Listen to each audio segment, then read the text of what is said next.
हरि ओम।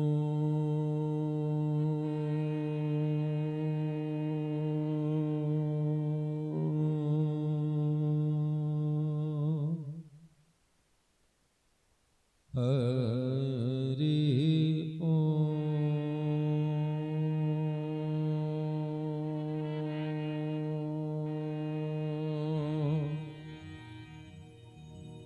श्री सद्गुरुदेव चरण कमलेभ्यो नमः।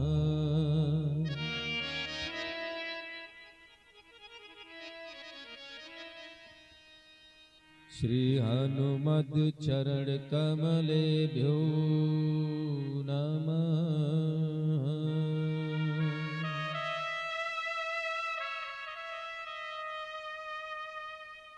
श्री राधा कृष्ण चरण कमलेभ्यो नमः।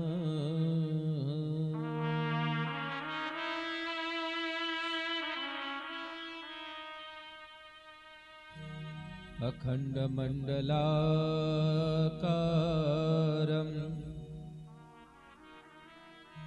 व्याप्तं येन चराचरम् तत्पदं दर्शितं येन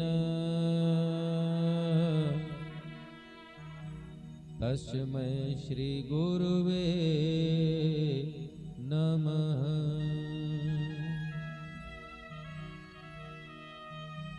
श्री सीतानाथ समारंभा रामानंदार्य मध्यमा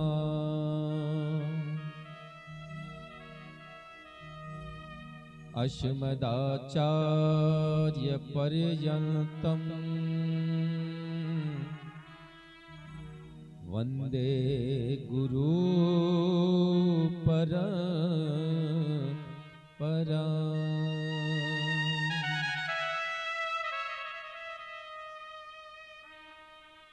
श्री वृंदावने अपे कृत्या मुनगांग संगमम् श्री राधा मुकुंद युगलम् तदहम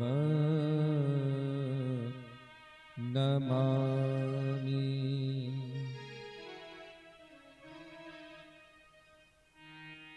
वसुदेव सुतं देवं कंस चारूढमर्दनं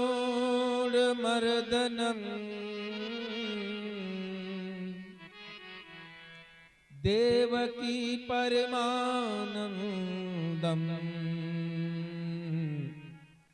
कृष्णं वंदे जगत गुरु।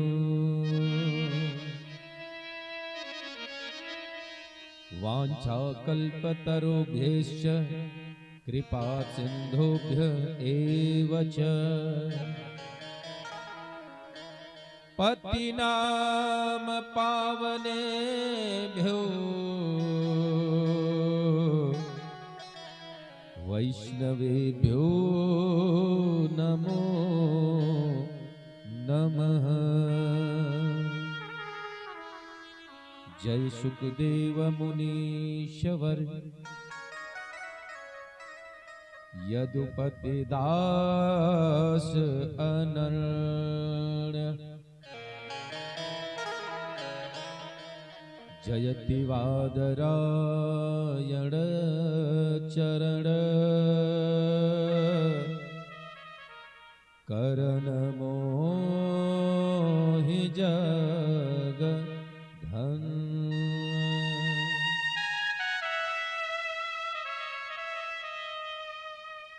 आइए हनुमंत विराजिए कथा सुनो धरि ध्यान, प्रेम सहित गादी धरो, विराजिए पवन कुमार।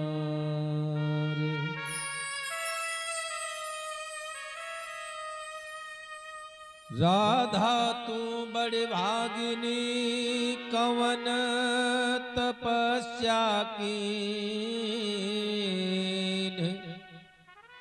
तीन लोक तारन तरन, सो तेरे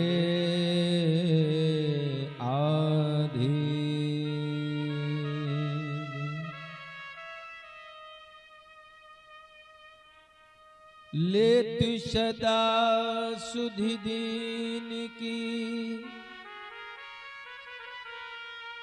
सहज दया के धाम,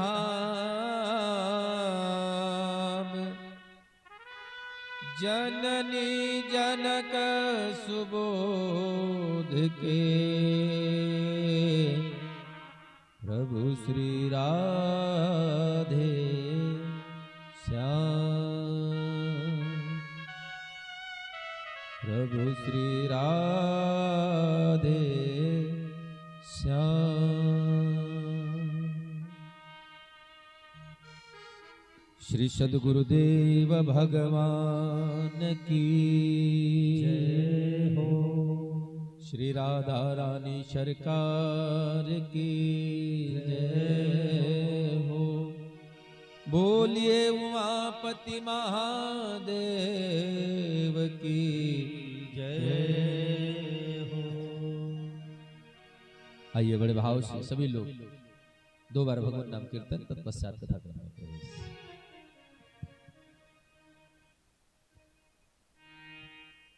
श्री राम जय राम, जय जय राम।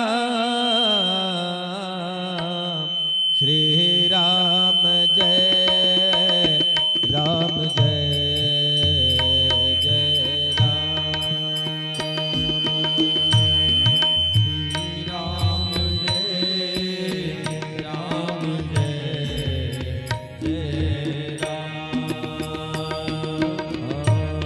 राधे श्याम जय राधे श्याम, राधे श्याम जय राधे श्याम। कलयुग केवल नाम आधारा, कलयुग केवल नाम आधारा। सुमिरे सुमिरि नर उतरइ पारा।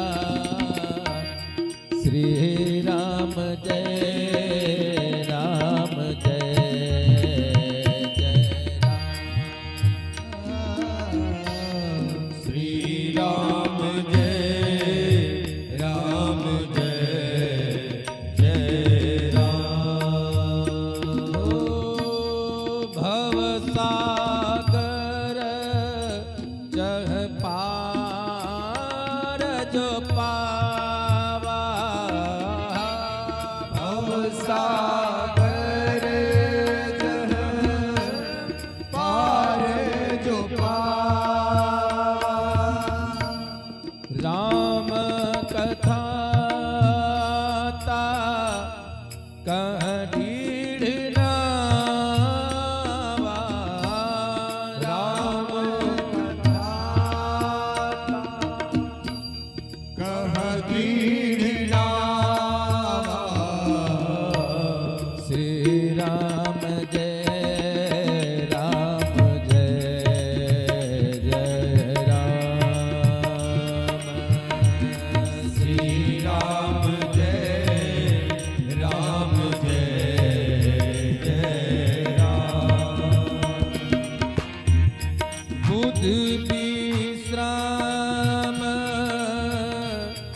सकल जानर जनी बुध विश्राम सकल जानर राम कथा कली कलु सभी भजनी श्री राम जय राम जय जय राम श्री राम जय राम जय जय राम हो राधे श्याम बोलो राधे श्याम राधे श्याम बोलो राधे श्याम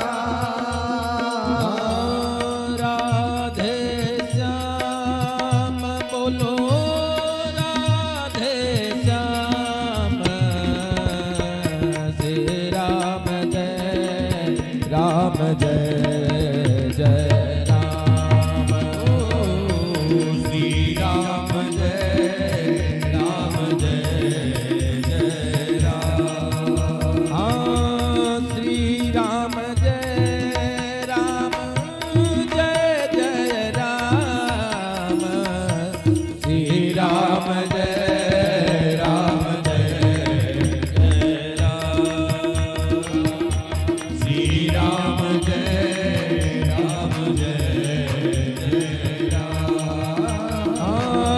सिया राम मैं सब जग जानी सिया राम मैं सब जग जानी करहूँ प्रणाम जोर जुग पानी करहूँ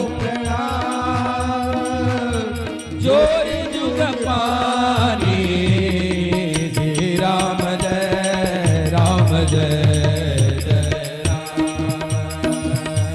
श्री राम जय जय राम हो राधे श्याम बोलो राधे श्याम राधे श्याम बोलो राधे राधे श्याम बोलो राधे श्याम श्री राम जय राम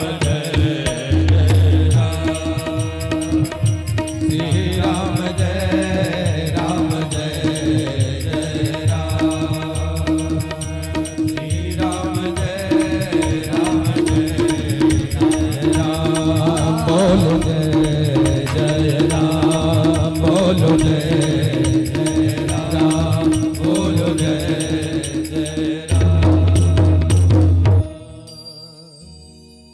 बोलिए वृंदावन बिहारी लाल की जय बोलिए राधा रानी सरकार की जय और बड़े भाव से दोनों हाथों को उठाकर जय जय श्री राधे जय जय श्री राधे श्याम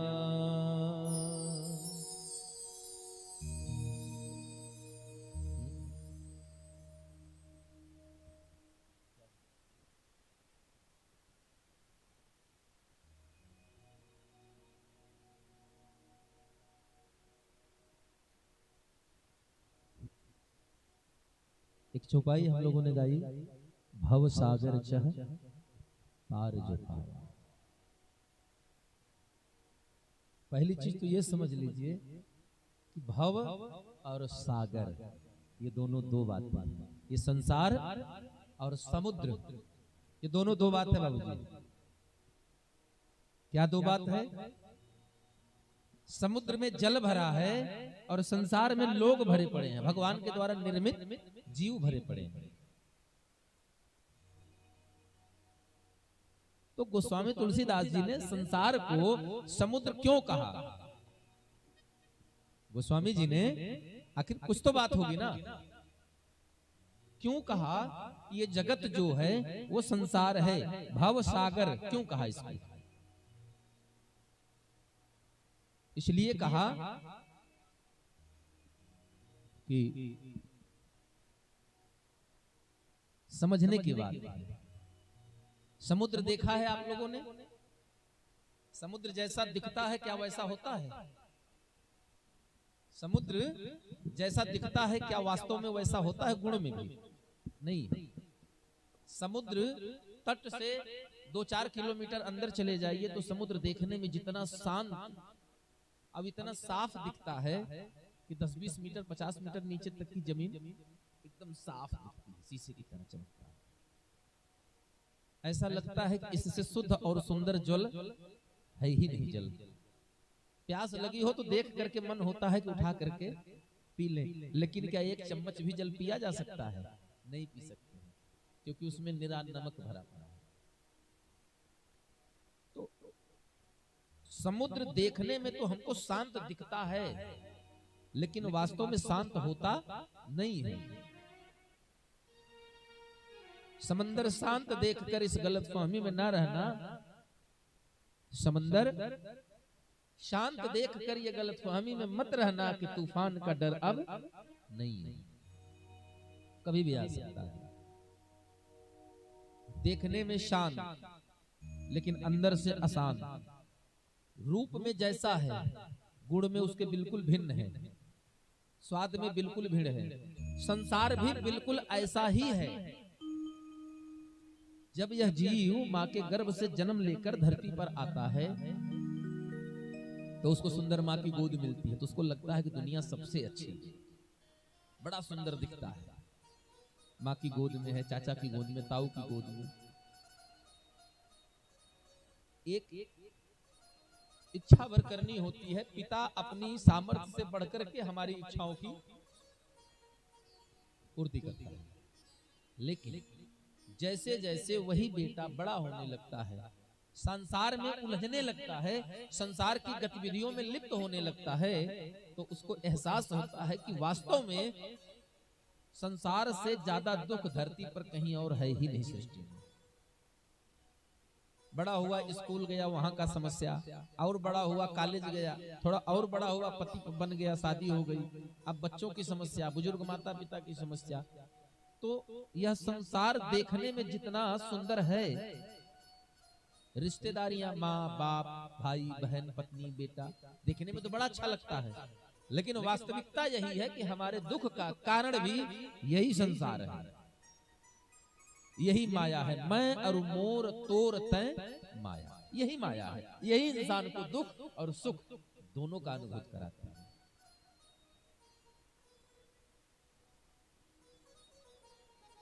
वही सामने वही रखा दीजिए। इसलिए गोस्वामी तुलसीदास जी ने इसको लिखा भव सागर। ये समानता है। दूसरी समानता, समुद्र के देवता कौन? समुद्र के देवता कौन? या जल का संबंध किससे? चंद्रमा से। समुद्र में ज्वार भाटा कब आता है? चंद्रमा की गतिविधियों पर समुद्र की गतिविधियां बदलती हैं। और हमारे मन का देवता, हमारे मन का देवता कौन है? चंद्रमा। कहते हैं ना, चंद्रमा मन से उजाड़। चंद्रमा का मन का देवता कौन देवता है? चंद्रमा। और समुद्र जल का देवता कौन है? चंद्रमा। समुद्र में उथल पुथल, हरकत, बदलाव, ये चंद्रमा के कारण होता है। ये भी समानता है। इसलिए गोस्वामी जी ने कहा भव सागर चह पार जो पावा, और राम कथा कह ऋढ़ नावा।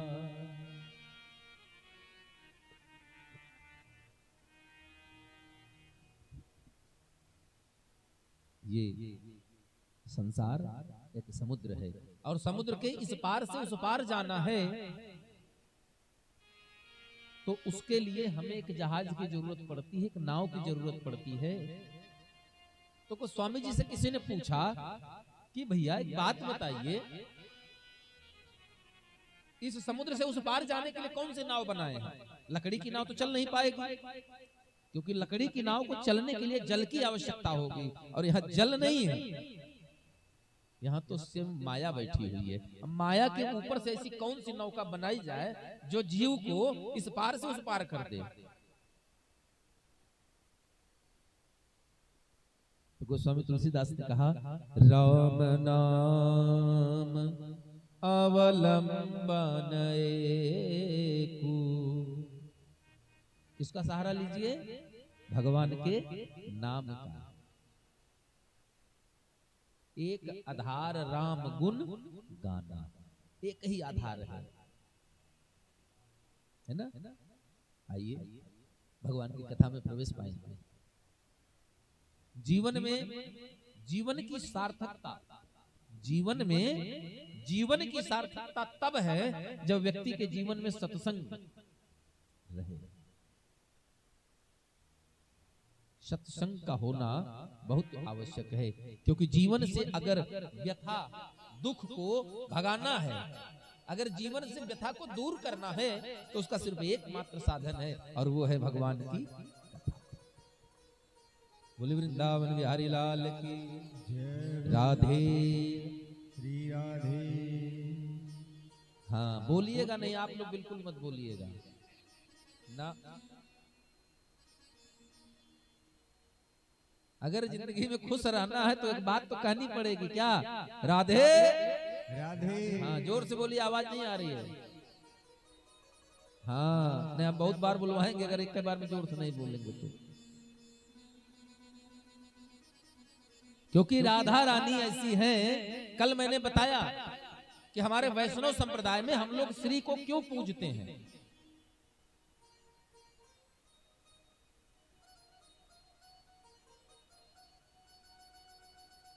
हम लोग वैष्णव संप्रदाय में भगवान के साथ लक्ष्मी को क्यों पूजते हैं, भगवान के साथ राधा रानी को क्यों पूजते हैं, भगवान के साथ सीता मैया को क्यों पूजते हैं, कल मैंने बताया था। क्योंकि जब कोई भक्त अपनी बात लेकर जाता है मंदिर में, दरबार में जाता है, तो वहां दरबार में जाने के बाद प्रथम जब हम अर्जी लगाते हैं ना, हम अपनी पुकार रखते हैं कि हमारे हमें ये तकलीफ है भगवान, हमारे दुख दूर करो। तो सुनता कौन है? पहले माता ही सुनती है, मैया सुनती हैं, और तब मैया सुन करके जा करके भगवान को आपका संदेश देती हैं कि हमारे एक भक्त हैं, हमारा एक पुत्र है जो इस समय संकट में है, इसलिए आप लोग इसकी मदद करें। वो तो सुंदर सा भाव है। इस भाव को समझने के लिए किसी साधक ने बहुत सुंदर सी पंक्तियां गाई हैं।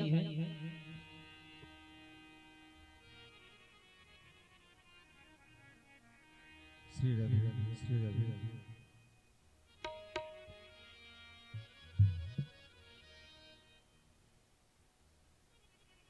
आइए महाराज जी।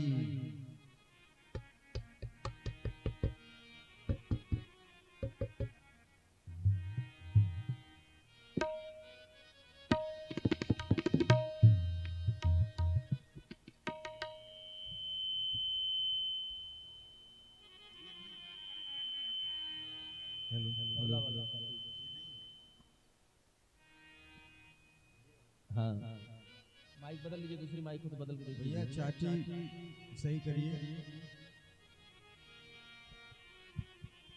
इस संसार में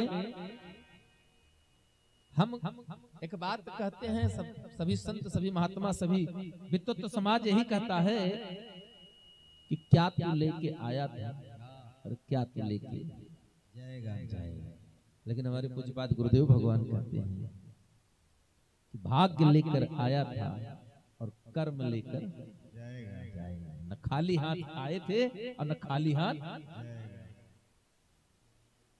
अब यहाँ आए हैं, संसार में आए हैं, तो अपनी कुछ तो जेब झोली भरनी पड़ेगी ना। तो बड़े सुंदर भाव में आइए हम लोग राधा रानी सरकार से कहते हैं, क्योंकि श्री जी सुनेंगी तब जाकर के कन्हैया से कहेंगी।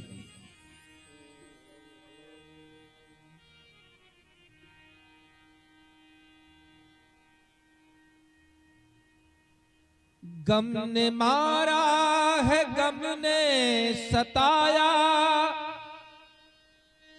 बन गया तेरे दर का सवाली। भर दो झोली मेरी राधा रानी।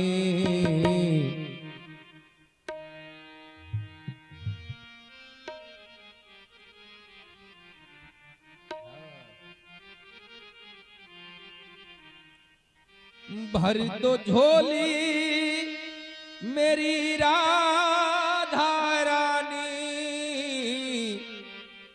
दर से जाऊंगा तेरे न खाली, हो दर से जाऊंगा तेरे न खाली। कैसे? हो गम ने मारा है, गम ने मारा मारा, गम ने मारा है, गम ने सताया, गम ने मारा है, गम ने सताया। बन गया तेरे दर का सवाली। गम ने मारा है, गम ने सताया,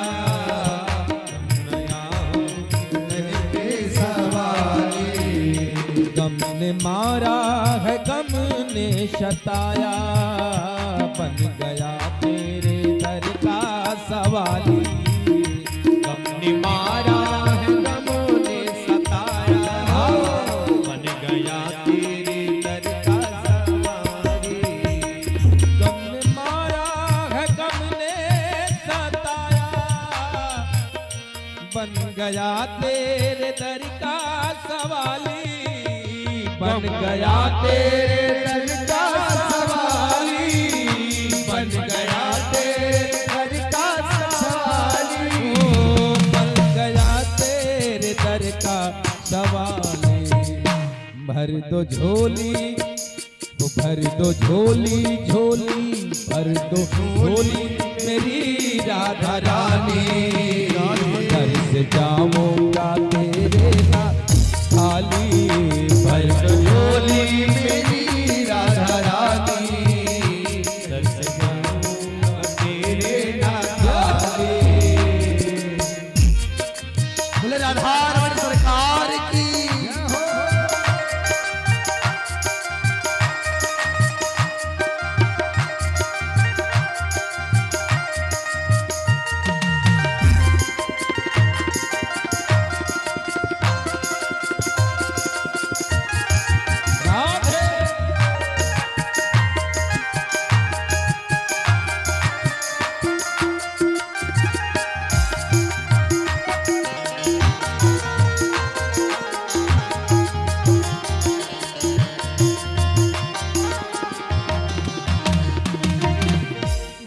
लगाया था दुनिया से मैंने।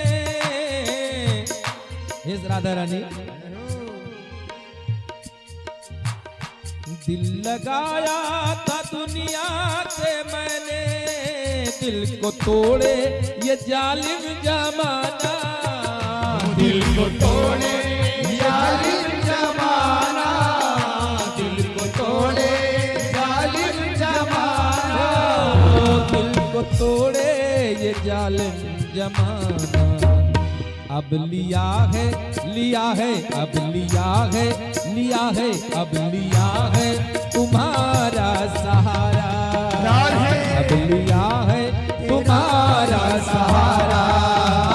इस चमन के करो रखवाले। अब लिया है तेरा ही सहारा।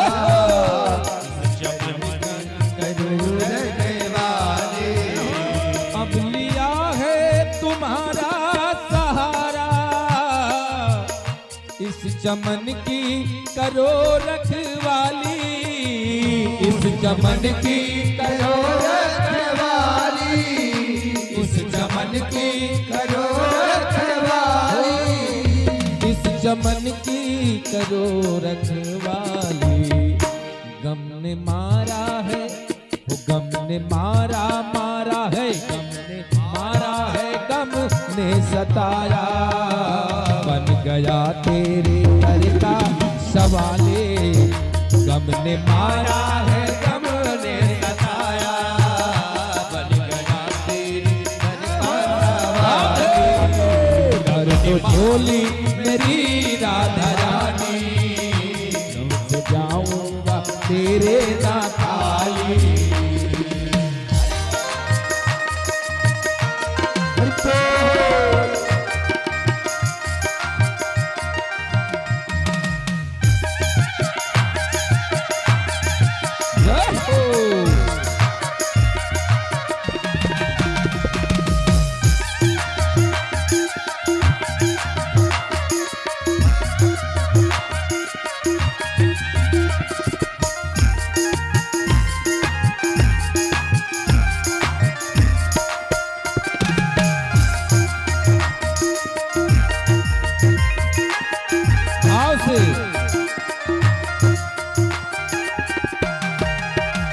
किसने मारा हे मैया,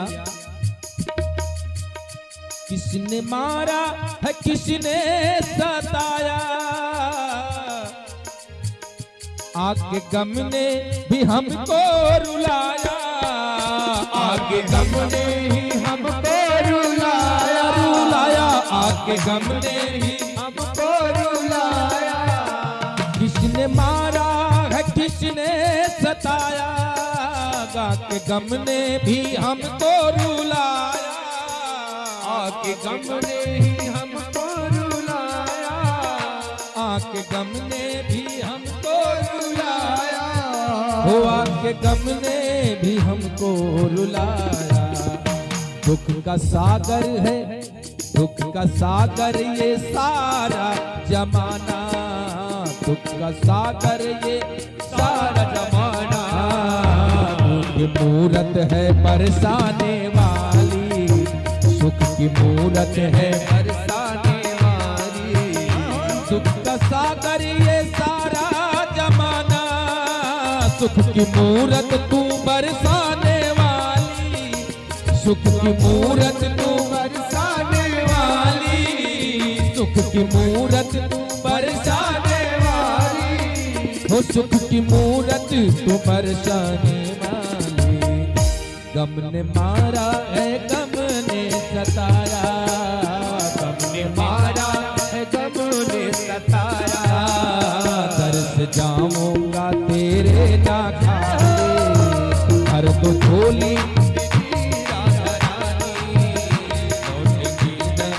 जाऊंगा खाली, तरस जाऊं मेरी राधा रानी, तरस जाऊंगा तेरे ना खाली।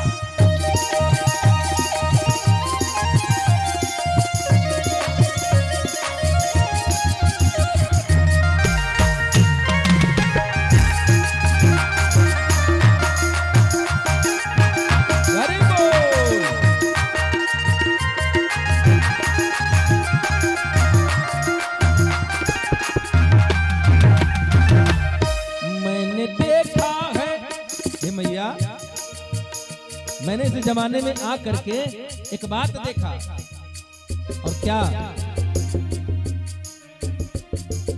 मैंने देखा,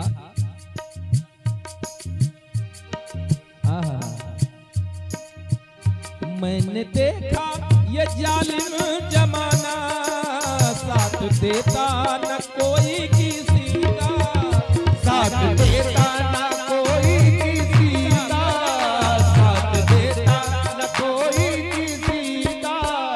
मैंने देखा है वो मैंने देखा ये जालिम जमाना,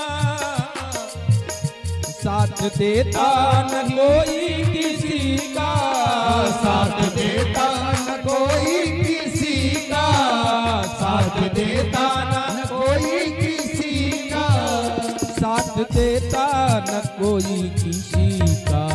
सुबोध आया है दर पे तुम्हारे, सुबोध आया है दर पे तुम्हारे, तुमने ही सबकी बिगड़ी संवारे। सुबोध आया है दर पे तुम्हारे, तुमने ही सबकी बिगड़ी बनाए। सुबोध आया है दर पे तुम्हारे, तुमने ही सबकी बिगड़ी बनाई। भर दो झोली मेरी राधा रानी, तरस जाऊंगा तेरे न खाली, तरस जाऊंगा तेरे न खाली, तरस जाऊंगा तेरे न खाली, तरस जाऊंगा तेरे न खाली। गम ने मारा है, गम ने मारा है, गम ने मारा है, गम ने सताया, बन गया तेरे दर का सवाली। गम ने मारा है, गम ने सताया, बन गया तेरे दर का सवाली। गम ने मारा है, गम ने सताया, बन गया तेरे दर का सवाली। गम ने मारा है, गम ने सताया, बन गया तेरे दर का सवाली। बन गया तेरे दर का सवाली, बन गया तेरे दर का सवाली। जाऊंगा ना मैं दर से ही खाली, जाऊंगा ना मैं दर से ही खाली। सुख मूरत है बरसाने वाली, सुख मूरत है बरसाने वाली। इस समन की करो रखवाली, इस समन की बोले वृंदावन बिहारी लाल की जय, बोले राधा रानी सरकार की जय। भक्ति ज्ञान और वैराग्य का चरित्र सुना। किस प्रकार श्रीमद् भागवत महापुराण के आयोजन के पश्चात ज्ञान और वैराग्य जो अचेतन अवस्था में थे वो चेतन अवस्था में और आए ही नहीं, अपितु खड़े होकर के श्री कृष्ण गोविंद हरे मुरारी कह करके वृंदावन में नाचने लगे महाराज, पूरा आनंद लिया। आज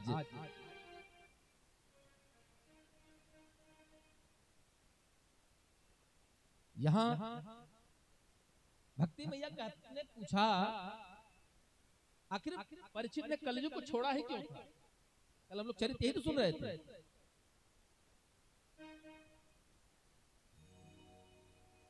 कल हम लोग चरित्र भक्ति ज्ञान वैराग्य का ही सुन रहे थे ना।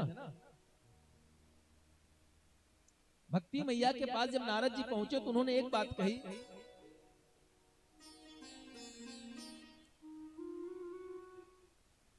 कि भो भो साधु क्षणम तिष्ठ मत चिंता मत। क्यों? क्योंकि दर्शनम तव लोकस्य सर्वथा हरम परम। दर्शनम तव लोकस्य, हे प्रभु आपका दर्शन मात्र ही संसार के अन्यान्य दुखों का नाश कर देता है महाराज। इसलिए क्यों?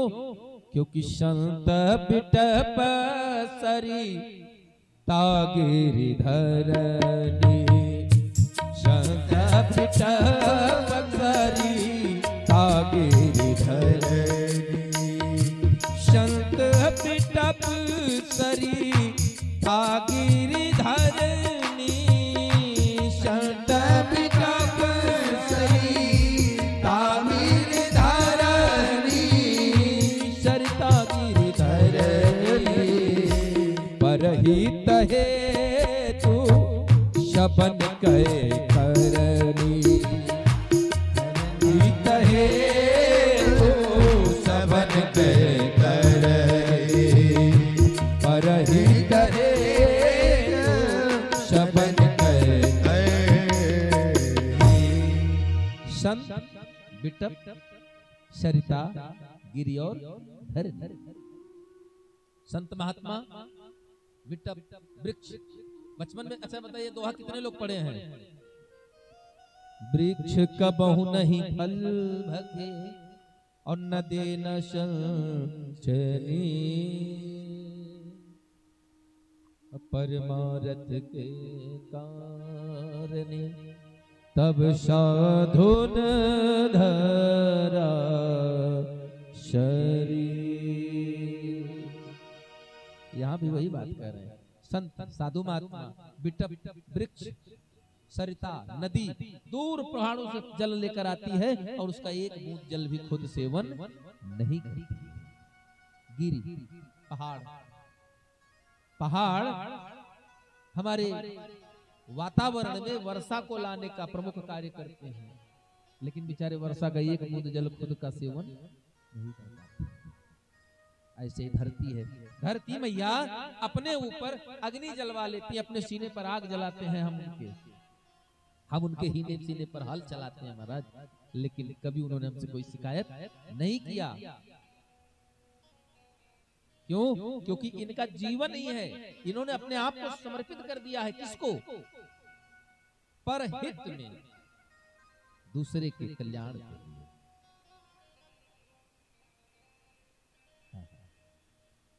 आज नारद बाबा को बड़ा चिंता है।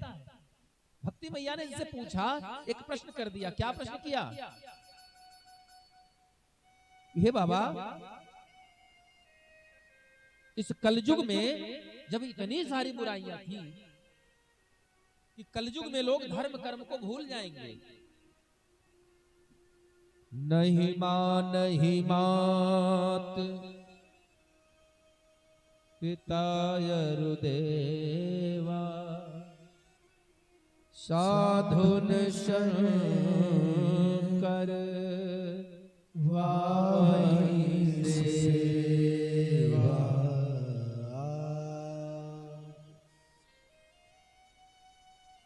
संतों से ब्राह्मणों से सेवा लेते लोग कलयुग में। और नीति कहती है, संत कहते हैं, विप्र चहुलिया चीक धन और बेटी कर बाढ़, एहू से धन ना घटे तो करो बड़ो सोरा।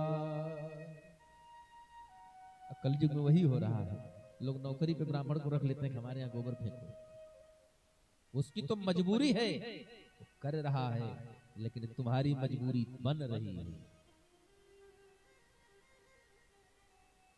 मैं यहाँ प्रथम बार आया, लेकिन जब मैं दरवाजे पर पहुंचा तो आप लोगों ने वही दरवाजे पर पहुंचते ही, जिसको कहते हैं ना जीत लेना, आप लोगों ने जीत लिया। दरवाजे पर पहुंचते ही आप लोगों ने जीत लिया अपना बना।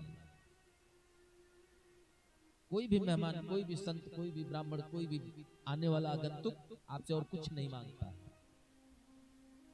दो मीठे बोल, प्रेम से युक्त थोड़ी सी सेवा, थोड़ा सा आदर, सेवा भी नहीं अपितु थोड़ा सा सम्मान। और आते ही आप लोगों ने जिसको कहते हैं ना कि जीत लेना, दिखा आपको कि नहीं वास्तव में 8 सालों से कथा का प्रभाव है।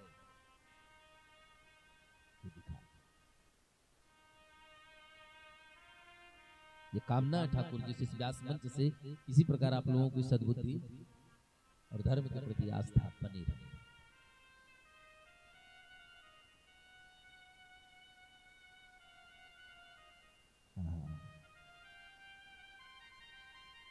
क्योंकि नीति कहती है,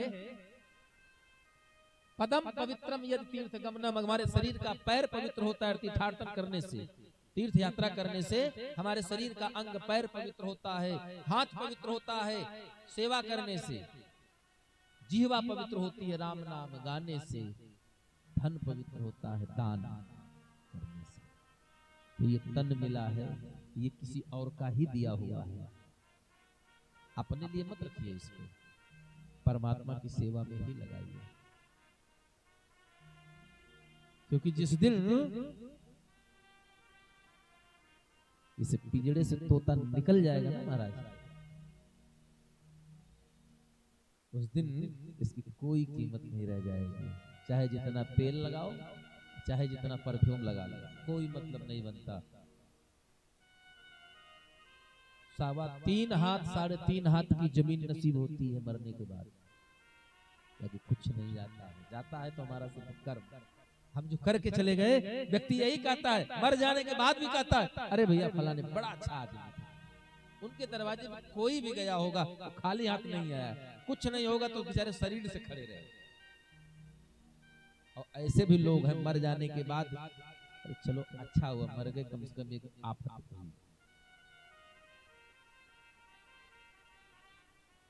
आज भक्ति मैया नारद बाबा से कह रही हैं कि हे प्रभु, हे नारद जी, अगर इस कलयुग में इतना दोष था, माँ नहीं मात पिता नहीं देवा, संतन सन करवावह सेवा, बहुविध त्रासै देश निकासै, जो कह वेद पुराना। ये तो रावण का समय वापस आ गया कलयुग में।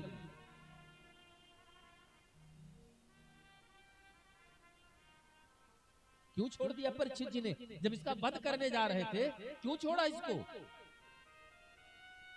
क्यों छोड़ दिया इसको, जिसके प्रभाव से हमारे बच्चे हमारे सामने ही आज मरणावस्था में पड़े हैं, जिसके प्रभाव से आचार प्रभावो धर्म धर्मस्य प्रवृत्त है। आज कलयुग के प्रभाव से ये जो जीव है संसार में आने के पश्चात जीव विषयों में उलझ कर रह गया, विषयानुरागी हो गया। क्यों इसको छोड़ा, जीवन दिया? भक्ति मैया के प्रश्न पर नारद जी कहते हैं, हे देवी, शरणागत कहूँ जे तजहि, निज जनहित अनुमा, ते नर पावर पाप मैं तिनहि बिलोकत आँच। इस संसार में अगर कोई हमारी शरणागति आ जाए, भले ही आपका वो बहुत बड़ा शत्रु हो, आपने बंदूक उठाई मारने के लिए और वस्त्र छोड़ करके अगर आपके सामने आ जाए, कहते भैया मैं आपकी शरणागति में हूं, चाहे मार दो, तेरी मर्जी पे अब बात अटकी, जीने दे चाहे तू मार डाले। तो हमारा कर्तव्य है, हमारा शास्त्र कहता है कि शरणागत कहूँ जे तजहि, जो हमारी शरणागति में आ जाए उसका त्याग कर देने वाला व्यक्ति कैसा हो जाता है? वो पापी नहीं होता है, उसका शरीर ही पापमय हो जाता है। वो पाप करता नहीं, खुद पाप बन जाता है। राम जी कहते हैं सुग्रीव जी से, ऐसे व्यक्ति को अगर देख भी ले नजर भर के, तो देखने वाले की बहुत बड़ी हानि है। तो नारद जी कहते हैं कि भक्ति मैया, इसलिए परीक्षित ने उसको छोड़ा क्योंकि वो शरणागति में ले लिया। लेकिन कुछ तो कारण होगा, सिर्फ शरणागति पे कैसे छोड़ दिया? तब नारद जी कहते हैं, यत फलम नास्ति तपसा न योगेन समाधिना, तत्फलम लभते सम्य कलो केशो कीर्तना, तत्फलम लभते सम्य, वो फल मिलता है, यत् फलम नास्ति तपसाम योगेन समाधिना, जो फल हजारों वर्ष की तपस्या में नहीं मिलता, जो फल लाखों वर्ष की समाधि में नहीं मिलता, वो फल मिल जाता है किसमें?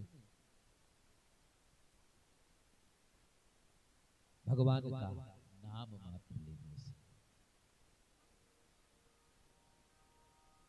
और भगवान का नाम है भी ऐसा महाराज, जो एक बार इसको ले लेता है ना,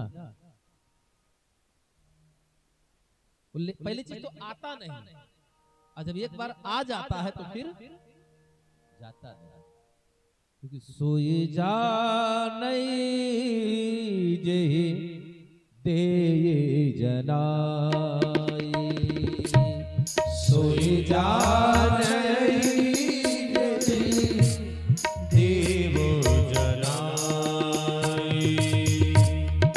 सोई जानई जय तेई जनाई सोई जानई देई जनाई तेई जनाई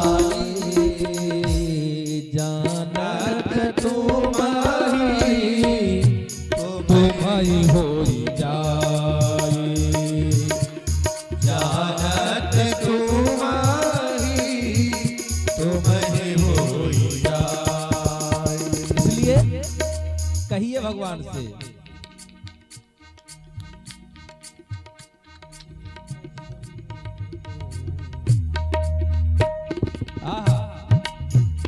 तुम तसल्ली न दो सिर्फ बैठे रहो तुम तसल्ली न दो सिर्फ बैठे रहो तुम तसल्ली न दो सिर्फ बैठे रहो तुम तसल्ली न दो सिर्फ बैठे रहो रंग महफिल का सारा बदल जाएगा रंग महफिल का सारा बदल जाएगा रंग महफिल का सारा बदल जाएगा तुम तसल्ली न दो सिर्फ बैठे रहो तुम तसल्ली न दो सिर्फ बैठे रहो रंग महफिल का सारा बदल जाएगा रंग महफिल का सारा बदल जाएगा सीता राम राम राम सीता राम राम राम राधे श्याम श्याम श्याम राधे श्याम राधे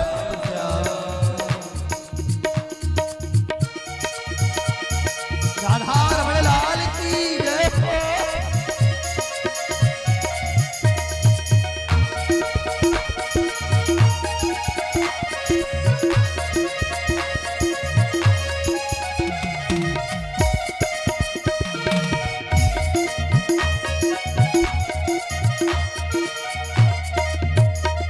इसलिए दुख से तपता हुआ और सताया हुआ दुख से तपता हुआ और सताया हुआ दुख से तपता हुआ मैं सताया हुआ दुख से तपता हुआ मैं सताया हुआ दुख से तपता हुआ मैं सताया हुआ दुख से तपता हुआ मैं सताया हुआ दुख से तपता हुआ और सताया हुआ मेरा गिरता हुआ दिल संभल जाएगा मेरा गिरता हुआ दिल संभल जाएगा मेरा गिरता हुआ दिल संभल जाएगा वो मेरा गिरता हुआ दिल संभल जाएगा तुम तसल्ली न दो सिर्फ बैठे रहो तुम तसल्ली न दो सिर्फ बैठे रहो तुम तसल्ली न दो सिर्फ बैठे रहो तुम तसल्ली न दो सिर्फ बैठे रहो तुम तसल्ली न दो सिर्फ बैठे रहो रंग महफिल का सारा बदल जाएगा रंग महफिल का सारा बदल जाएगा वो रंग महफिल का सारा बदल जाएगा रंग महफिल का सारा बदल जाएगा। हरि बोल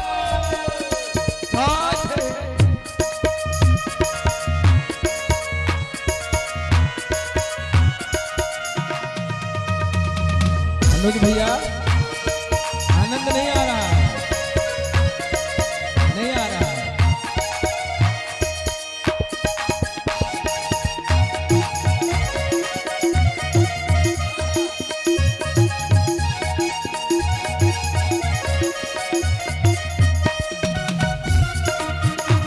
खोल लीजिए दोनों हाथों को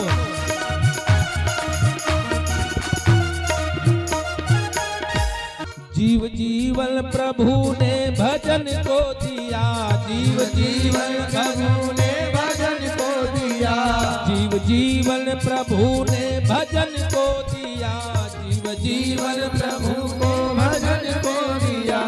इसलिए प्रभु ने हमें जीवन क्यों दिया? मानव साधन धाम मोक्ष कर द्वारा अब पाई न जही परलोक सवारा। साधक कहता है जीव जीवन प्रभु ने दिया भजन के लिए, और अगर आपने भजन नहीं किया तो क्या होगा? गर भुलाया प्रभु तो बिछड़ जाएगा, कर बुलाया प्रभु तो बिछड़ जाएगा, गर भुलाया प्रभु तो बिछड़ जाएगा, कर बुलाया प्रभु तो बिछड़ जाएगा। जीव जीवन प्रभु ने दिया है भजन को, जीव जीवन प्रभु ने दिया है भजन को, जीव जीवन प्रभु ने दिया है भजन को, जीव जीवन प्रभु ने दिया है भजन, जीव जीवन प्रभु ने दिया है भजन को। गर भुलाया तो प्रभु से बिछड़ जाएगा, गर भुलाया तो प्रभु से बिछड़ जाएगा, गर भुलाया तो प्रभु से बिछड़ जाएगा, गर भुलाया तो प्रभु से बिछड़ जाएगा। तुम तसल्ली ना दो सिर्फ बैठे रहो, तुम तसल्ली ना दो सिर्फ बैठे रहो, तुम तसल्ली ना दो सिर्फ बैठे रहो, तुम तसल्ली ना दो सिर्फ बैठे रहो, तुम तसल्ली न दो सिर्फ बैठे रहो। रंग महफिल का सारा बदल जाएगा, रंग महफिल का सारा बदल जाएगा, और रंग महफिल का सारा बदल जाएगा, रंग महफिल का सारा बदल जाएगा, रंग महफिल का सारा बदल जाएगा, रंग महफिल का सारा बदल जाएगा, रंग महफिल का सारा बदल जाएगा। नारद भगवान के द्वारा चार संत भक्त बटू हैं, सनत, सनंदन, सनातन और सनत कुमार। इनके दिशा निर्देश पर कल आपने सुना था हरिद्वार के आनंद घाट पर सुंदर सत्यनारायण भक्त श्रीमद् भागवत महापुराण की कथा का आयोजन हुआ, और ज्ञान भक्ति वैराग्य का सबका तीनों का कल्याण हुआ। इसके पश्चात इसीलिए कहते हैं कि संत दरस को जाइए, इस संसार से अगर कभी संतों के दर्शन होने के भी कारण है महाराज, संत का दर्शन ऐसे नहीं होता, संतों का दर्शन ऐसे नहीं प्राप्त होता है। कैसे मिलता है? तीन कृपा, तीन कारण होते हैं संत दर्शन के। एक तो भगवत कृपा होती है, दूसरी भागवत कृपा होती है, और तीसरा अपना पुरुषार्थ होता है। अपना पुरुषार्थ, तमाम काम फना है, लेकिन हमको अयोध्या जाना है, हम 100 काज करेंगे, चाहे इधर हमारा बिजनेस में लाखों का घाटा हो जाए, लेकिन अयोध्या जाना है, मतलब जाना है। एक तो ये कारण। दूसरा कारण भगवत कृपा। आप अपने घर में बैठे हैं, अचानक अयोध्या से चल करके कोई बड़े महाराज जी आपके गांव में आ जाए, आपके घर पे आ जाए, ये भगवत कृपा है। अगर आपको किसी मठ से, किसी आश्रम से, किसी संत के निवास स्थल से अगर सूचना प्राप्त हो जाए, किसी गुरु के आश्रम से अगर आपको निमंत्रण मिले कि आइए हमारे यहाँ झूला का आयोजन है, आप लोग आए यहाँ, अगर आप तब जाए तो ये संत की कृपा होती है, संत भगवंत की कृपा होती है। बोलिए भगवंत लाल जी महाराज की, बोलिए सदगुरुदेव भगवान की जय। इसके पश्चात श्रीमद् भागवत महापुराण में एक कथा आती है। आत्मदेव कौन है, कहाँ रहते हैं?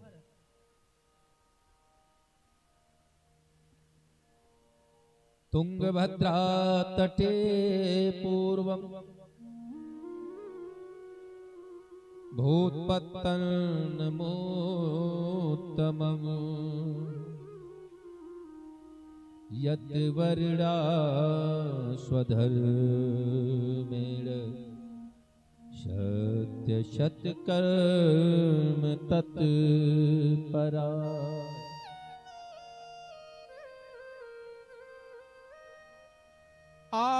आत्मदेव पुरे तस्मिन्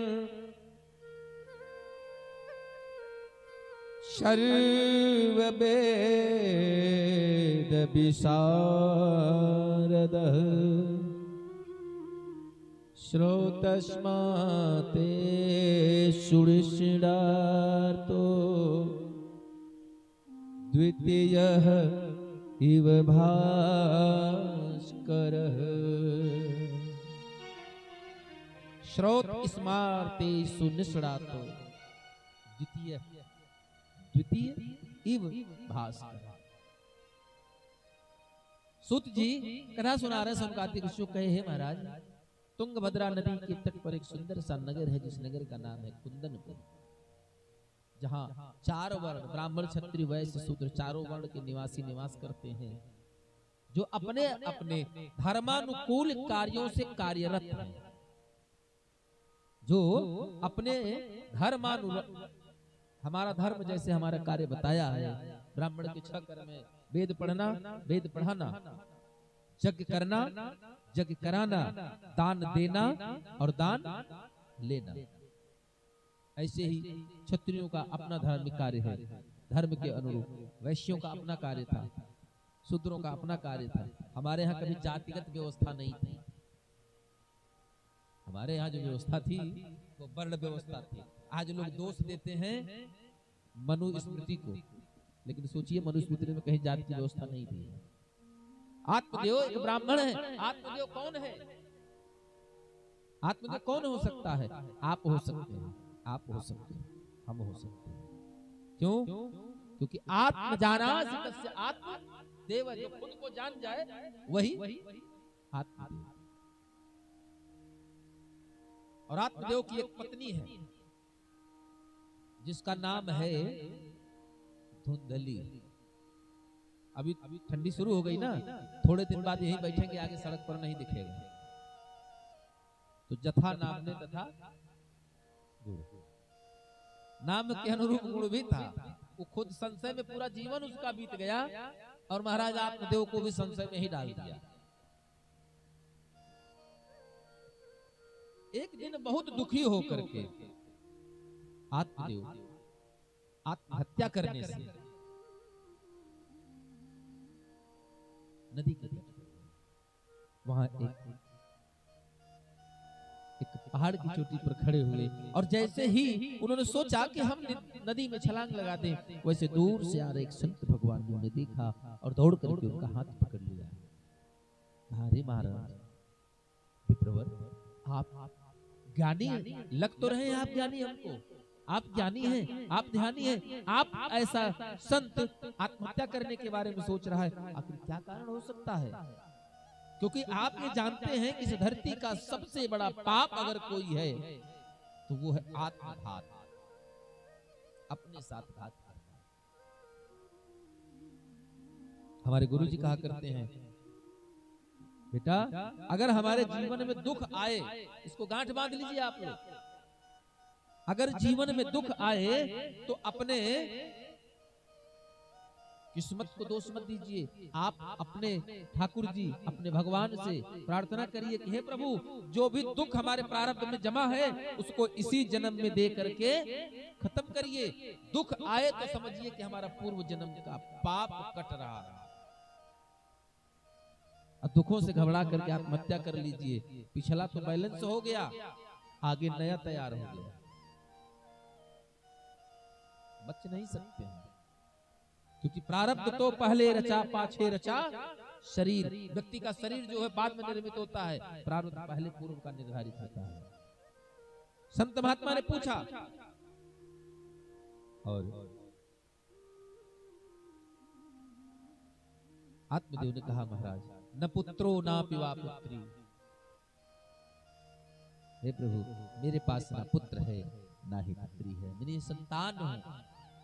लोग अगर देखते हैं कि आत्मदेव इस रास्ते से आ रहे हैं तो सामने से आ रहा व्यक्ति भी अपना मार्ग बदल देता है। इतना ही नहीं, मेरे हाथ द्वारा रोपित वृक्षों में भी फल फूल नहीं आए आज तक। नेत्रों में आंसू झरझर गिर रहे हैं आत्मदेव के। आत्मदेव कहते हैं, प्रभु ये तो रही मेरी बात, अरे सब कुछ छोड़िए, हमारे द्वारा पाली गई गौ मैया भी आज तक बंध्या ही रह गई, उन्होंने भी किसी शिशु को जन्म नहीं दिया। इतना बड़ा अपराधी हूं मैं? क्या मेरा इतना बड़ा पाप है कि मेरे द्वारा पालित गौ भी बंध्या रह गई, मेरे द्वारा रोपित वृक्ष में भी फल नहीं आया, वो भी बंध्या रह गया। खुद मेरे पास संतान नहीं, मैं लोगों के नित्य ताने सुन रहा हूं।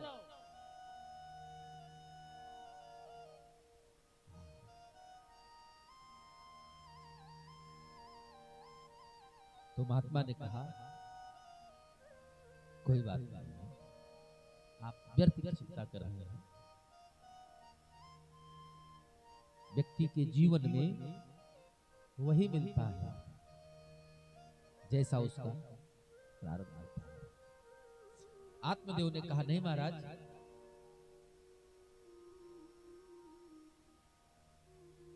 धिग्जीवितं प्रजाहीनं धिगृहं च प्रजामेना धिग्धनं चानपत्यस्य धिग्कुलं सन्ततिर्मिना। हाथ जोड़कर रोते हुए आत्मदेव जी कहते हैं महाराज, जाके पावन फटी बेवाई का जाने वो पीर पराई। यही बात तो मैना ने नारद जी को कहा था। क्या बिगाड़ा था मैंने नारद को? क्या बिगाड़ा था मैंने नारद को? अरे मेरी फूल सी बच्ची का विवाह कराए चले हैं, ऐसा वर ढूंढ दिया अवघड़। हाँ सच बात है, इनके पास अपनी औलाद तो है नहीं, घर परिवार है नहीं। तो परिवार का प्रेम क्या होता है, संतान की ममता क्या होती है, इनको क्या मालूम। जाके पावन फटी बेवाई का जाने वो पीर, क्या पता इनको। बोले महाराज समझाइए नहीं, क्योंकि ऐसे धिग्जीवितं प्रजाहीनम, आत्मदेव कहते हैं ऐसे घर को धिक्कार है जिस घर में रहने वाला ना हो, ऐसे धन को धिक्कार जिस धन का भोग करने वाला ना हो, ऐसे राज्य को धिक्कार, ऐसे राजा को धिक्कार जिसका उत्तराधिकारी ना हो। महाराज इतना ही नहीं, ऐसे कुल को भी धिक्कार है जिसका वंश आगे ना चल रहा हो, जिसकी वंश रुक गई हो। आप हमसे कह रहे संतोष करिए, धीरज करिए, कैसे डरो।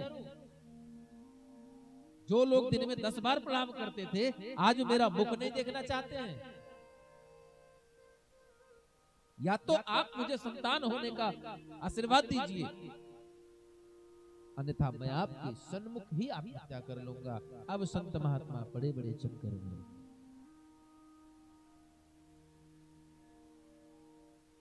क्योंकि कहा है संत हृदय नवनीत। एक महात्मा ही है जो आपको अपने पुण्य का फल दे सकता है, बाकी धरती पर कोई आपको अपना पुण्य नहीं दे सकता। संत ने कहा महाराज मैं तो देख रहा हूँ, साफ साफ आपके मस्तक के लकीरों में लिखा है, एक जन्म की बात नहीं, आने वाले भी 7 जन्मों तक आप संतान का मुख नहीं देखेंगे। आत्मदेव बोले मुझे कुछ नहीं पता है, या तो संतान होने का आशीर्वाद या मैं आपके सन्मुख ही।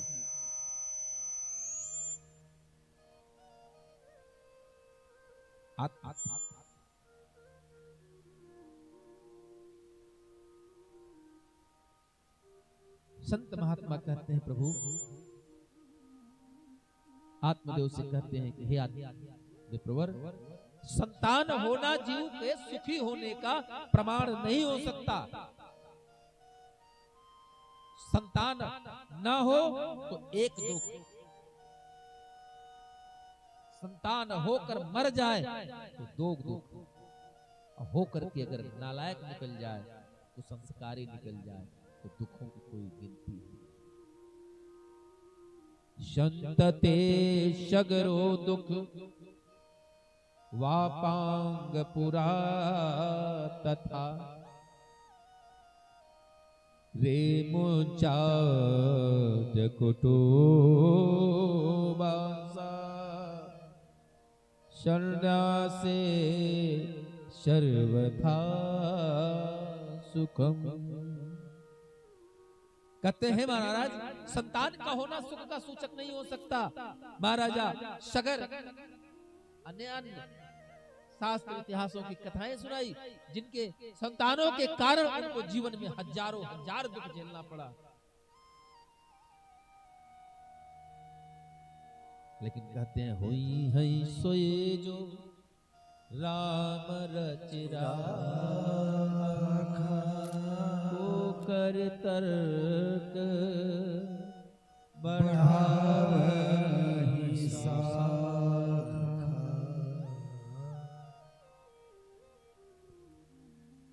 नहीं माना आत्मा। अंत में उस महात्मा को अपने पुण्य फल से एक सेब का फल, एक फल प्रकट किया और दिया आत्मदेव के हाथ में, बोला ले जाकर अपनी पत्नी को दे देना, इसका सेवन करेगी, संतान प्राप्त हो जाएगा। लेकिन सावधान,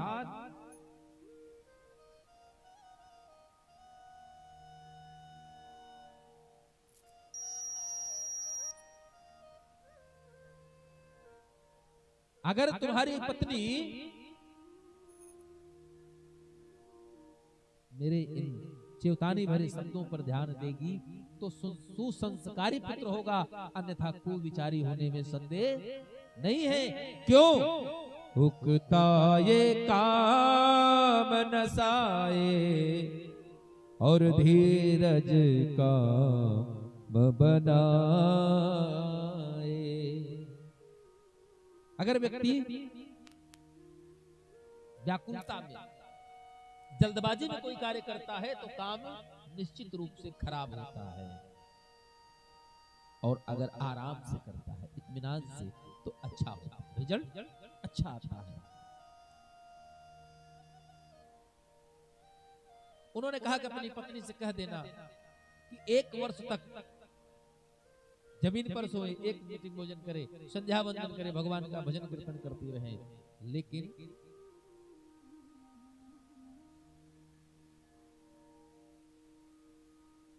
आत्मदेव की पत्नी ने ऐसा किया। क्यों नहीं किया? क्योंकि उसकी बहन ने बोली, खाबे पहिरे ढोंगते ये जोगी अवधूत, खाबे पहिरे ढोंगते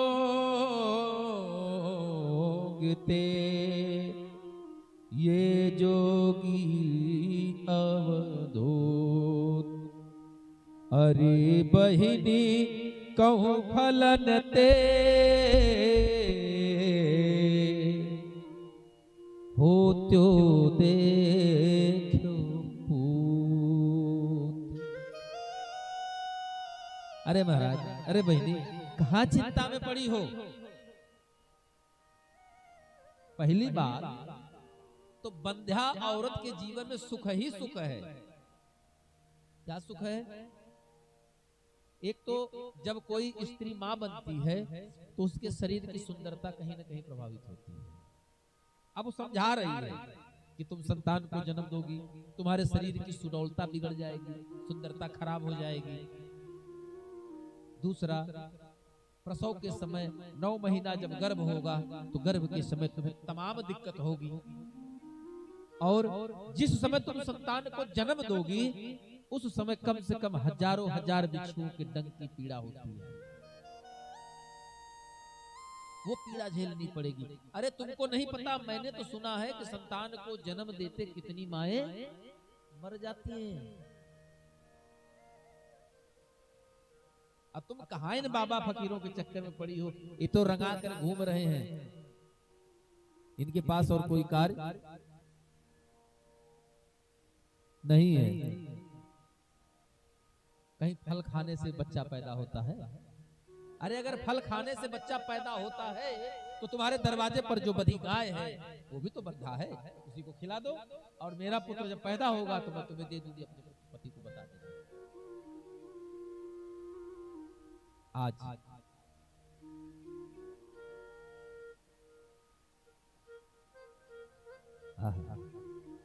हम लोगों का बड़ा सौभाग्य है।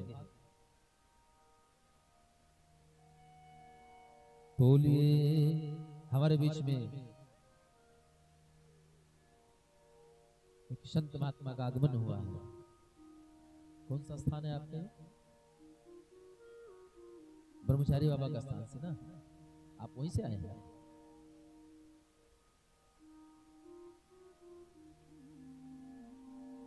हाँ कोई बात नहीं, हमारे बीच में संत का आगमन हुआ, ये हमारे ठाकुर जी की बड़ी कृपा है। बोले वृंदावन बिहारी लाल की जय। और धुंधली उसके चक्कर में आ गई, धुंधली उसके चक्कर में आई, सेब ले जाकर के खिलाया, फल खिलाया, किसको? गाय को। फल खिलाया गाय को, और 9 महीने बाद जब उसका अपना संतान हुआ तो दे दिया धुंधली के हाथ में।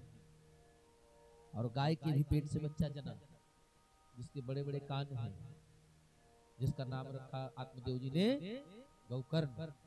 जब धुंधली के पुत्र का नाम रखने गए तो बोले तुम्हारा पुत्र गाय वाला है, तुमने उसका नाम रखा आपने, लेकिन ये मेरा पुत्र है, इसका नाम मैं रखूंगी। और नाम रखा कैसा?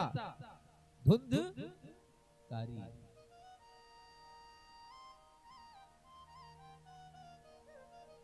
कर्म का फल व्यक्ति को भोगना पड़ता है। नाम जपत बिटिया भली, विमुख भलो नहीं पूत। शबरी तो बैकुंठ गए, धुंधकारी भयो भूत। धुंधकारी तो बढ़िया ब्राह्मण के कुल का था, भूत हो गया। अब समय बीता, बचपन आया, स्कूल जाने लगा, पहले बच्चों से लड़ाई करता था, अब गुरुजी पर मारपीट करने लगा। इसके उल्टे, इसके विपरीत गौकर्ण भैया संतों की संगत करते, गुरुजनों का आदर करते, माता पिता का आदर करते।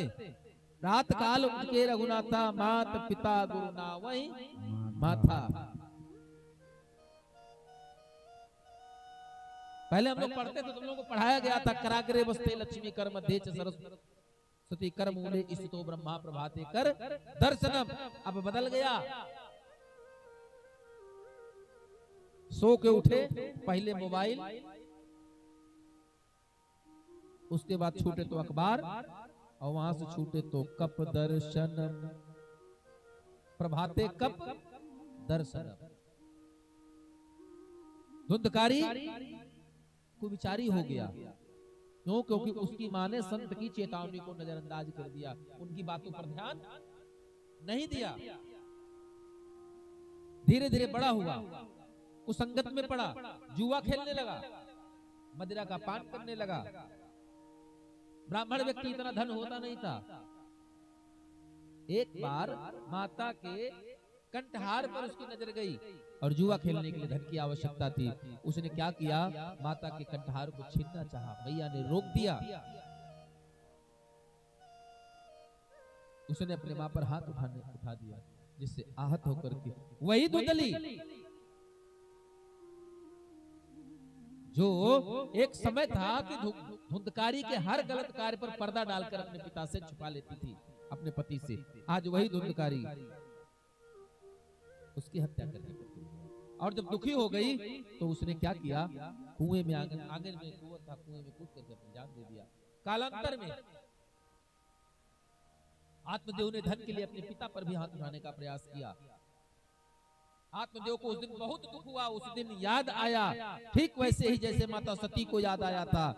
तब चित्त चढ़े वो जो शंकर कहे, तब याद आया, अरे महाराज ने जो कहा था वो सत्य था कि संतान होने से सुख का होना यह कतई निश्चिंत नहीं होता। आज मेरी संतान के कारण मुझे दुख हो रहा है। आत्मदेव निकल रहे थे, धुंधकारी गोकर्ण भैया का आगमन हुआ। बोले पिताजी आपकी आंखों में आंसू? बोले तेरे भाई ने मुझ पर हाथ उठाया। बोले इसमें दुखी होने की कोई आवश्यकता नहीं है, ये संसार की रीति है। दीन कहे धनवान सुखी, धनवान कहे सुख राजा को भारी। राजा कहे महाराजा सुखी, महाराजा कहे सुख इंद्र को भारी।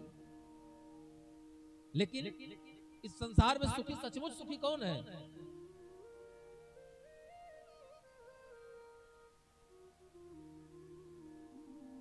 इस संसार में सुखी सिर्फ एक है, जिसके पास राम नाम का धन होगा वही सुखी है। आत्मदेव दुखी हैं, तो उन्होंने कहा गोकर्ण भैया ने कि ठीक कोई बात नहीं, छोड़ दीजिए उसको यथा हाल पर, आप जाइए भगवान का भजन कीर्तन करिए। आत्मदेव जी चले गए। गोकर्ण भैया अपने तीर्थाटन पर चले गए। इधर इसने क्या किया, 5 वेश्याओं से विवाह कर लिया। अब यहीं पर बात, आत्मदेव कौन है? आत्मा, हमारे मन के अंदर बैठी हुई आत्मा। धुंधली कौन है? हमारी बुद्धि। धुंधली कौन है? हमारी बुद्धि। गोकर्ण कौन है? हमारा विवेक।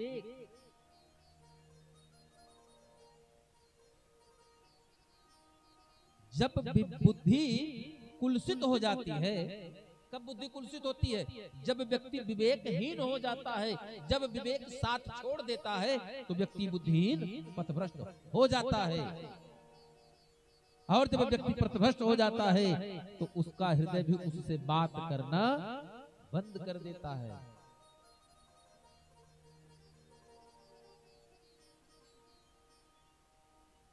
मन रूपी कलुषित बुद्धि रूपी धुंधली के गर्भ से विकृत मन रूपी धुंधकारी ही जन्म लेता है। और जब धुंधकारी जन्म लेगा, मन, ये मन बड़ा चंचल है, कैसे तेरा भजन करूं। तो मन क्या करता है? 5 वेश्याओं से विवाह कर लेता है। धुंधकारी ने कितने वेश्याओं से विवाह किया? 5। आप विचार करिए, एक एक के चक्कर में पड़ करके हाथी अपनी जान गंवा देता है, भौरा अपना जान गंवा देता है, मृग अपना जान गंवा देता है, मछली अपनी जान गंवा देती है। हमने तो 5-5 पाल रखे हैं महाराज, 5 वेश्याओं को पाल रखा है। हमारी क्या गति है? एक दिन वही 5 वेश्याओं के चक्कर में राजा के यहाँ धुंधकारी चोरी कर लेता है, और धन के लोभ में वही वेश्याओं ने आंगन में उसको मार करके आंगन में उसको जमीन में गाड़ देती हैं और सारा धन लेकर भाग जाती हैं। कालांतर में समय बीता, समय व्यतीत हुआ। गोकर्ण भैया लौट कर अपने घर आए, देखा कि हमारा भाई मृत हो गया। सूचना मिली, उसके लिए तमाम अंत्येष्टि क्रियाकर्म सब जो भी था श्राद्ध आदि किया। अपने घर में लेटे हैं, लेकिन रात में भयंकर बवंडर के साथ चित्कार की आवाज सुनाई पड़ती है। और जिस समय कहते हैं धुंधकारी बभूवात महान प्रेतः कुकर्मतः, धुंधकारी प्रेत क्यों हुआ? क्योंकि उसने बड़ा कुकर्म किया था, कर्म के अनुरूप। और जिसका कर्म खराब होता है, गया श्राद्ध सतेनापि मुक्तिर्मेन भविष्यति। गया में एक बार नहीं, सैकड़ों बार जाकर के तर्पण कराइए महाराज, लेकिन उस प्रेत की मुक्ति नहीं होगी।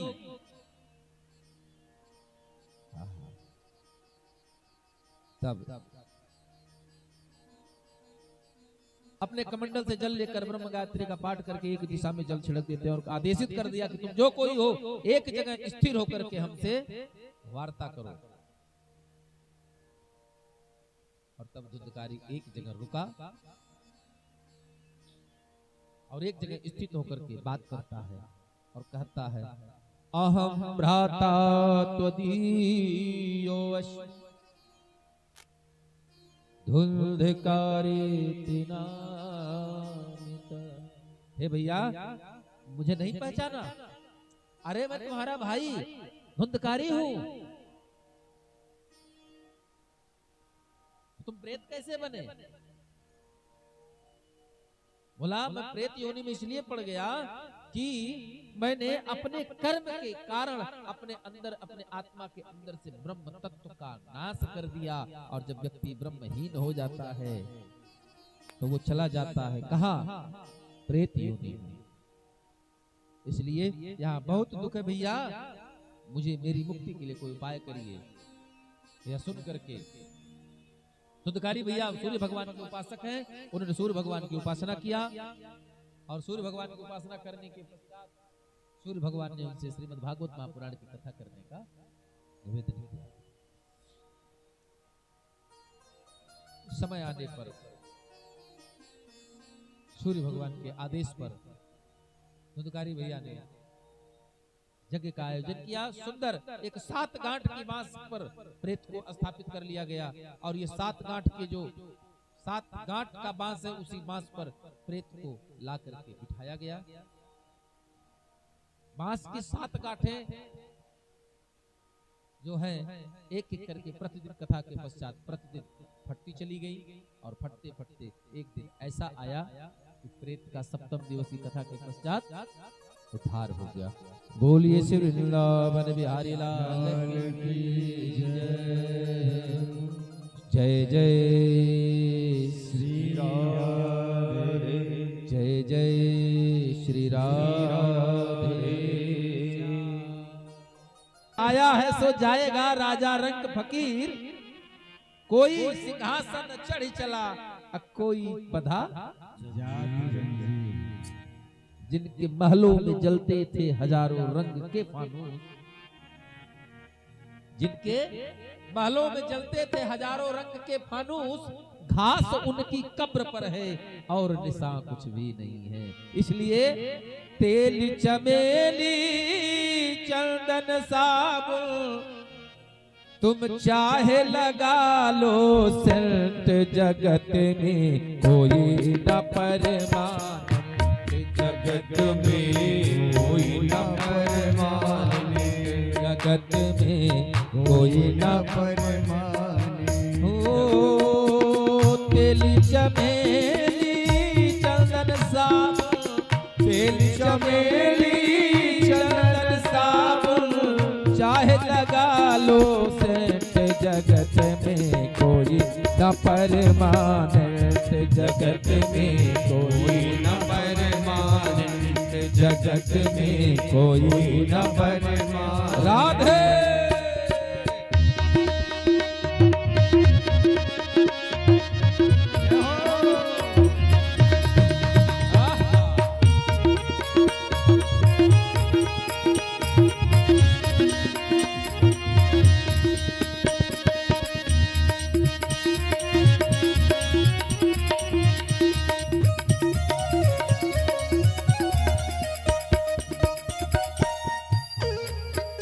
हम लोग जीवन में आए और गर्भ में एक वादा करके आए थे कि प्रभु हम जाएंगे लेकिन आपको भूलेंगे नहीं, आपका सुमिरन करते रहेंगे। लेकिन जैसे यहाँ आए बुला दिए। साधक कहता है आवागमन लगा दुनिया में, जगत है रेस्टोरेंट रे भैया, जगत है रेस्टोरेंट रे भैया, जगत है रेस्टोरेंट। हो आवागमन लगा दुनिया में, जगत है रेस्टोरेंट रे भैया, जगत है रेस्टोरेंट भैया, जगत है रेस्टोरेंट। और अंत समय रे साधो,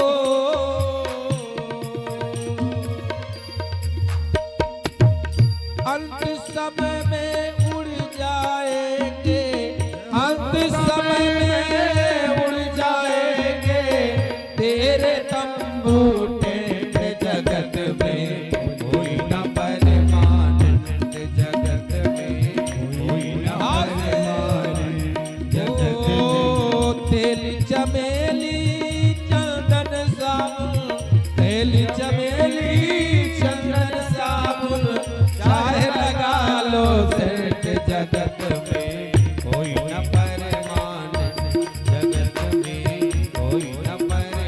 हरि बोल। जगत में कोई न परमान। हाथ खोल लीजिए, आपको ठंडी नहीं लगेगी। हाँ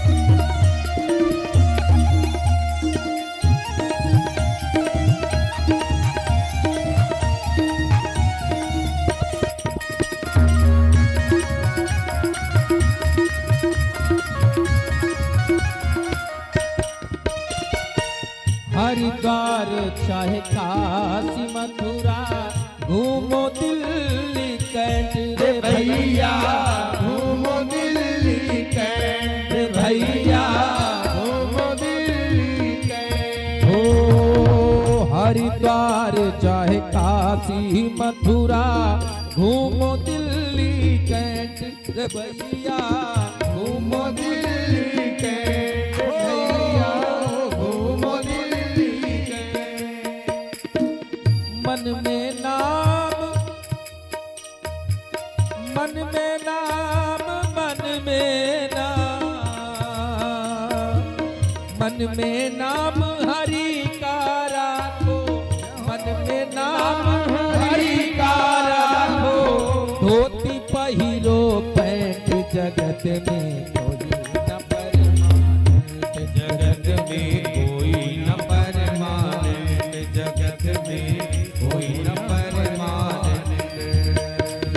तेल चमेली चंदन साबुन, तेल चमेली चंदन साबुन, चाहे लगा लो सेठ जगत में कोई न परमानंद, जगत में कोई न परमानंद, जगत में और कोई न परमानंद।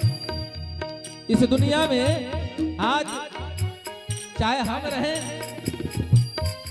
चाहे बड़े बड़े संत महात्मा राजा मुनीश्री हुए, कोई बचा नहीं महाराज।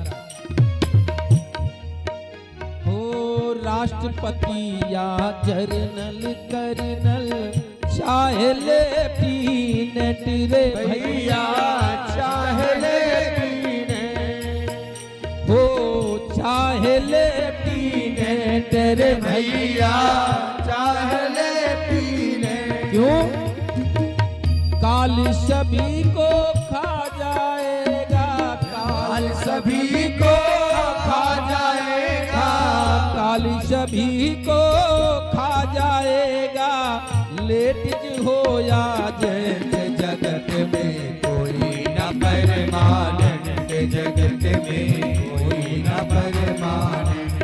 हो तेल चमेली चंदन साबुन, तेल चमेली चंदन साबुन, चाहे लगा लो सेंट जगत में कोई न परमानंद, जगत में कोई न परमानंद। और